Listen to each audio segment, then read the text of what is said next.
తెలుగు చలనచిత్ర పరిశ్రమకు తొలి సూపర్ స్టార్, తెలుగు జాతిని ప్రపంచానికి చాటిన మహనీయుడు, టీడీపీ వ్యవస్థాపకుడు, మాజీ ముఖ్యమంత్రి స్వర్గీయ నందమూరి తారక రామారావు.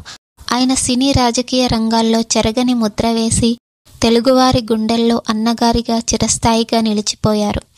నటుడిగా, నిర్మాతగా, దర్శకుడిగా, స్టూడియో అధినేతగా, ముఖ్యమంత్రిగా ప్రజలకు సేవ చేశారు. ఎన్టీఆర్ నుంచి నేర్చుకోవలసింది క్రమశిక్షణ. ముఖ్యంగా సమయపాలన విషయంలో అన్నగారు చాలా నిక్కచ్చిగా ఉండేవారు. ఆయన టైం అంటే టైమే. విషయంలో ఎవరు హద్దు మీరినా అస్సలు సహించేవారు కాదు. అప్పట్లో షిఫ్టుల ప్రకారం సినిమా షూటింగులు జరిగేవి. అలా ఎన్టీఆర్ కూడా కెరీర్ ప్రారంభించిన తొలి రోజుల్లో రాత్రి పగలు పనిచేసేవారు. ఒక స్థాయికి చేరుకున్న తర్వాత 2 షిఫ్టులు మాత్రమే కేటాయించారు. ఉదయం 7 గంటల నుంచి మధ్యాహ్నం 1 గంట వరకు, 2 గంటల నుంచి రాత్రి 9 గంటల వరకు మరో సినిమాకు పనిచేసేవారు. అనంతరం ఉదయం 9 గంటల నుంచి సాయంత్రం 6 గంటల వరకు ఒకే సినిమాకు పనిచేసేవారు.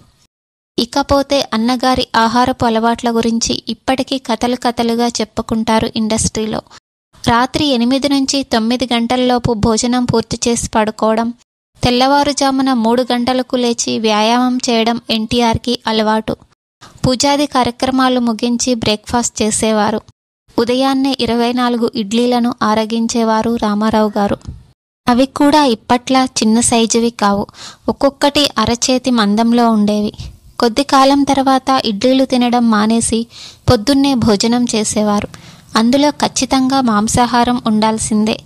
ఇంతే కాదు, ఇది జస్ట్ శాంపిల్ మాత్రమే. ఎన్టీఆర్ మెను ఈ తరం వారు వింటే షాక్ అవ్వాల్సిందే. ఉదయాన్నే 6 గంటలకు షూటింగ్కి చేరుకునేవారు. చెన్నైలో ఉంటే ఖచ్చితంగా భోజనానికి ఇంటికి వెళ్ళేవారు. అవుట్డోర్లో ఉంటే ఎలాగూ తప్పదని ఆయన ఈ నిర్ణయం తీసుకున్నారు. అలాగే షూటింగ్ గ్యాప్లో యాపిల్ జ్యూస్ తాగడం ఆయనకు అలవాటు. చెన్నై మౌంట్ రోడ్లోని బాంబే హల్వా హౌస్ నుంచి డ్రై ఫ్రూట్స్, 2 లీటర్ల బాదం పాలు తెప్పించి తాగేవారు ఎన్టీఆర్.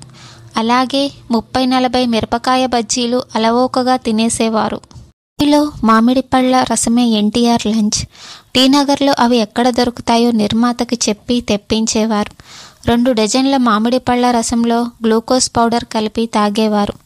అయితే వయసు, ఆరోగ్యాన్ని దృష్టిలో పెట్టుకొని కేరళ వైద్యుడి సలహా మేరకు అల్లం వెల్లుల్లి ముద్దను తీసుకునేవారు రామారావు గారు.